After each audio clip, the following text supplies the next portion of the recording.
Hello, bonjour à toutes et à tous, on y est, la F1, la F2 et la F3 lancent enfin leur saison 2025. Pour débuter cette première semaine de course, on commence avec une preview de la Formule 3, les pilotes à suivre, les changements et les enjeux. 30 pilotes, 18 rookies dont 2 français, 10 équipes et surtout une nouvelle voiture depuis 2019. Allez, c'est parti. Quel changement par rapport à 2024? Déjà au centre de toutes les attentions, c'est cette nouvelle voiture, cette Dallara F3 2025 qui remplace celle utilisée ces 6 dernières saisons. Carburant durable, passage des pneus de 13 à 16 pouces, une philosophie aéro plus proche de la F1 et aussi de la nouvelle F2. L'accélération est un peu plus puissante mais les performances devraient rester assez similaires. La boîte de vitesse a également été changée et au vu des tests de pré-saison, il semblerait que ce soit le principal point noir côté fiabilité de ces nouvelles voitures. Ce sera assurément à surveiller ce week-end à Melbourne. Le calendrier reste somme toute assez similaire avec les 10 mêmes circuits visités de mars à septembre.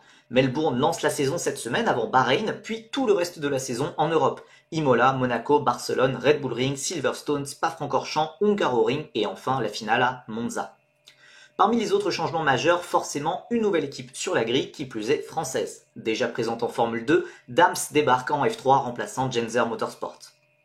Les pilotes. Mais si l'on suit les formules de promotion et la F3, c'est pour les pilotes. C'est pour voir les futures stars du sport auto et de la Formule 1. Équipe par équipe, voici les 30 pilotes engagés cette année, avec un petit classement pour dégager les favoris de cette année. 5 étoiles pour les grands favoris, 1 étoile pour les pilotes qu'on aurait préféré ne pas voir dans ce championnat. On commence avec Prema, triple tenante du titre équipe. Prema n'a pas gagné le titre pilote depuis 2021. Et très honnêtement, je ne pense pas que ça changera cette année. Fils de l'ex-pilote de F1 Luca Badoer, Brando Badoer, italien de 18 ans, débarque chez Prema avec le soutien de McLaren. Très solide 5ème de Freca l'an passé, pourtant rookie et dans une Van Amersfoort Racing équipe de midfield, l'Italien confirme sa montée en puissance depuis mi-2023, alors qu'il a toujours évolué dans des équipes de midfield. Le voilà qui rejoint enfin un top team. Noël Leon, 10ème de F3 l'an passé avec 4 podiums, avait fini très fort l'année. Ex-pilote Red Bull, le Mexicain de 20 ans va devoir confirmer. Unique redoublant de l'équipe, on attend de lui qu'il batte ses coéquipiers rookies. Il y a encore 6 mois, on se demandait si Hugo Gochoku méritait sa place en F3. Pilote états-unien de 17 ans, le jeune pilote McLaren avait réalisé une très délicate saison de Freca, terminant à une lointaine 11e place quand ses coéquipiers faisaient premier et deuxième. Mais il s'est complètement relancé depuis octobre, remportant la dernière manche de Freca à Monza, le Grand Prix de Macao et jouant le titre de Formule régionale Moyen-Orient jusqu'à l'ultime manche cet hiver. La confrontation avec Badoer, autre pilote McLaren qui a lui aussi joué le titre de Formule régionale Moyen-Orient jusqu'à la fin, rookie comme lui, promet d'être excitante. Chez Trident, beaucoup de regards vont être braqués sur Noah Stromstred, pilote danois de 17 ans fraîchement recruté par le Mercedes Junior Team. Il présente une trajectoire très atypique, n'ayant presque jamais réalisé de karting, testant en F4 dès l'âge de 10 ans. Exceptionnel lors de ses débuts en F4 danoise en 2022, puis transparent sur la plus relevée F4 espagnole en 2023, il a superbement rebondi en Freca en 2024, décrochant le titre rookie avec RPM. Sa saison 2023 reste une anomalie qui fait que j'ai encore quelques doutes à son sujet. À lui de montrer que ce n'était qu'un accident de parcours et que Mercedes a bien fait de miser sur lui. Jeune pilote Ferrari, Rafael Camara, brésilien de 19 ans, porte énormément d'espoir derrière lui. Longtemps dans l'ombre de son coéquipier Antonelli en kart, en F4 et en Freca jusqu'en 2023, il a largement dominé la saison de Freca de 2024 sur une Prema dominante certes et a pu montrer toute l'étendue de son talent. Il rejoint l'équipe tenante du titre Trident. Sur le papier, c'est un gigantesque favori. Redoublant, Charlie Wurz, autrichien de 19 ans et fils aîné d'Alexander Wurz, a moins d'espoir. 22ème de F3 mais dans une très modeste Genzer, ce n'est clairement pas un mauvais pilote. Ancien 4ème de F4 italienne notamment, on a du mal à avoir beaucoup d'attentes pour un pilote dont les dernières performances marquantes remontent à il y a plus de 2 ans si on accepte un très joli coup d'éclat à Melbourne l'an passé avec une 5ème place qui sera au final ses seuls points de la saison. Hard Grand Prix. 13ème de F3 l'an passé, Laurens Van Eupen, néerlandais de 19 ans, aura construit sa saison sur les courses sprint où il aura marqué 90% de ses points. En redoublant, il devra forcément passer un cap. Très bon pilote, mais est-ce qu'il a ce truc en plus? C'est moins évident. Tuukka Taponen, pilote finlandais de 18 ans, a un palmarès de karting long comme le bras et a confirmé en monoplace. Très large champion de Formule régionale Moyen-Orient en 2024, puis meilleur pilote non Prema en Freca cette même année, le jeune pilote Ferrari pourrait reprendre son duel avec Camara entamé l'an passé. Grand favori là encore si ART est au rendez-vous.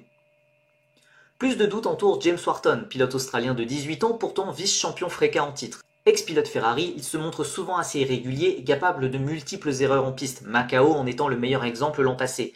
Mais quand il met tout bout à bout, il est redoutable. Campos Racing, 2 triplants et 1 redoublant. Ce sont pas moins de 94 départs en Formule 3 qu'aligne Campos, ce qui est absolument gigantesque. Mari Boya, espagnol de 20 ans, entame sa 3e année. Vice-champion d'Eurocup 3 en 2023, il n'a pas montré une évolution très importante sur ses 2 saisons de F3, passant de la 15e à la 13e place. Tassanapol Intrapufasak, thaïlandais de 19 ans, redouble après avoir fait 24e de F3 chez X Racing. Spécialiste des coups d'éclat, il se montre souvent un week-end de l'année, puis disparaît ensuite. Voyons s'il saura briser cette tradition, dans le bon sens bien sûr. Nicolas Tsolov reste une énigme. Le Bulgare de 18 ans, brillant champion de F4 espagnol en 2022, a vécu l'enfer pendant 1 an et demi en F3, avec en point d'orgue son crash volontaire sur Alex Dunn en essai à Melbourne. Mais il a relevé la tête de l'eau sur la deuxième moitié de 2024 avec 3 victoires terminant 11e. Alors qu'il aurait pu prétendre à la F2, il a préféré rester en F3. Parti d'Alpine, il a été récupéré par Red Bull, mais a mal commencé sa nouvelle aventure cet hiver en Eurocup 3 Spanish Winter Championship, où il a essayé de cracher volontairement le jeune rookie français et son coéquipier de chez Campos et de chez Red Bull, Jules Caranta, qui le battait. Il va vite falloir oublier cette mésaventure. Au vu de son expérience et de son talent, s'il contrôle mieux ses émotions, il sera certainement un candidat au titre. Campos apprécie souvent les changements de réglementation, comme en F4 puis en F2, et pourrait lui donner une voiture très véloce. High-Tech.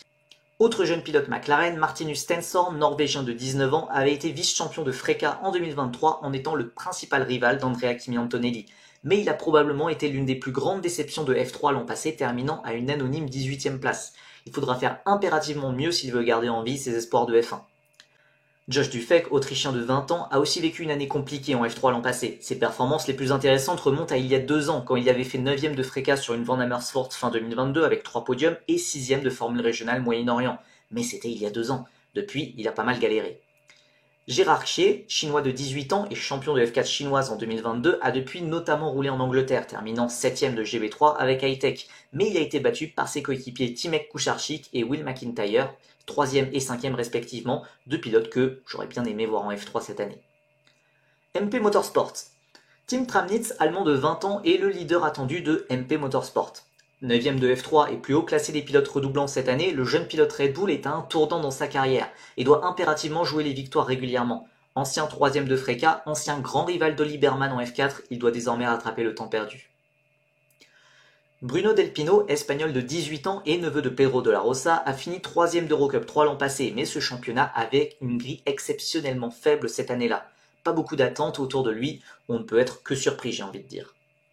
Enfin, notre premier français, Alessandro Giusti, 18 ans, jeune pilote Williams et protégé de Pierre Gasly qui débarque en F3. Champion de F4 française, il a sorti 2 saisons de FRECA de très haute volée où il aura su redresser 2 équipes en difficulté, G4 Racing en 2023, puis Hard Grand Prix en 2024, collectionnant 5 victoires au passage, puis terminant 4e au classement général.